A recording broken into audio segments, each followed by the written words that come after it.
Source code 2011 Hindi movie explanation.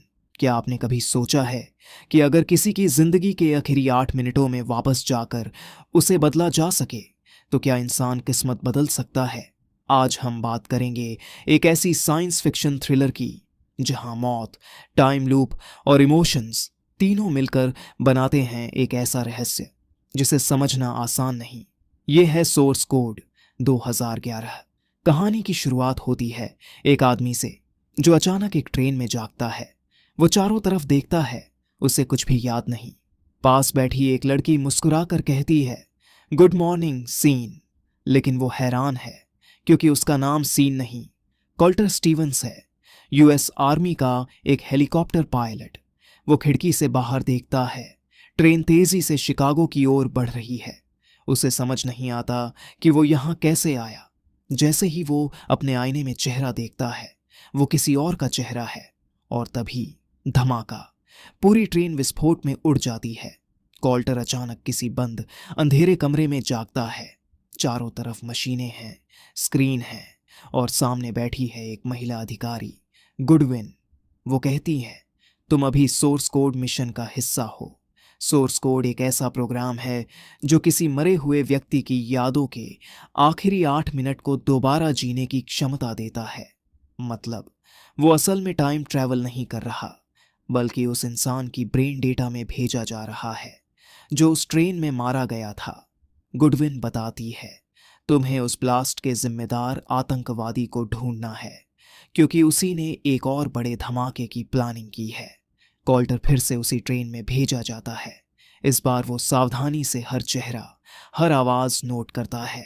वो जानता है कि उसके पास सिर्फ 8 मिनट हैं। वो लड़की क्रिस्टिना उससे बात करती है। धीरे धीरे एक भावनात्मक रिश्ता बनने लगता है। लेकिन कॉल्टर का दिमाग बस एक ही चीज पर है, बम कहाँ है। वो बार बार अलग अलग जगहों पर खोजता है। हर बार ब्लास्ट होता है और हर बार वो फिर उसी डिब्बे में लौट आता है। एक टाइम लूप जो कभी खत्म नहीं होता। कॉल्टर समझ जाता है कि ये कोई सिंपल मिशन नहीं है। वो जानना चाहता है कि असल दुनिया में क्या चल रहा है। वो गुडविन से पूछता है, मैं जिंदा हूं या मर चुका हूं। पहले तो वो टाल देती है, लेकिन धीरे धीरे सच्चाई सामने आती है। कॉल्टर की बॉडी असल में मर चुकी है। वो एक हेलीकॉप्टर मिशन में घायल हुआ था। अब उसका शरीर सिर्फ मशीनों के सहारे जिंदा है। उसका दिमाग सोर्स कोड सिस्टम से जुड़ा है। वो अब सिर्फ एक मिशन सोल्जर है जिसकी एकमात्र पहचान उसके 8 मिनट के लूप हैं। कॉल्टर धीरे धीरे समझता है कि वो अब कभी बाहर नहीं जा सकता। लेकिन हर लूप में वो क्रिस्टिना से जुड़ता जाता है।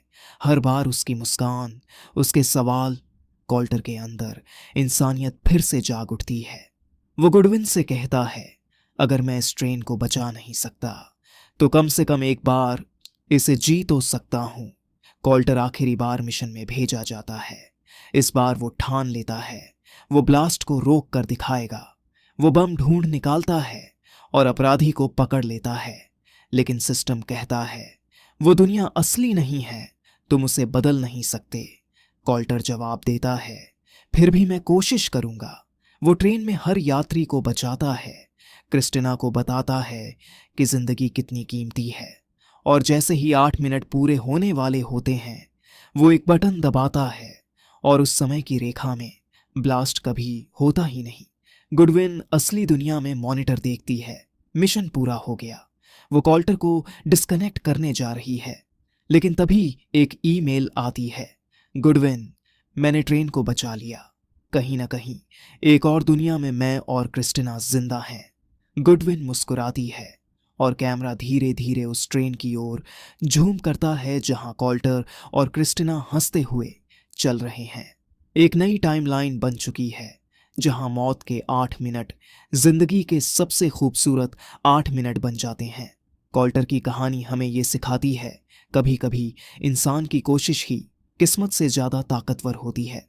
भले ही हमारे पास सिर्फ 8 मिनट हों, अगर हम दिल से जिए तो वो 8 मिनट पूरी जिंदगी के बराबर हो सकते हैं। The end. Source code 2011।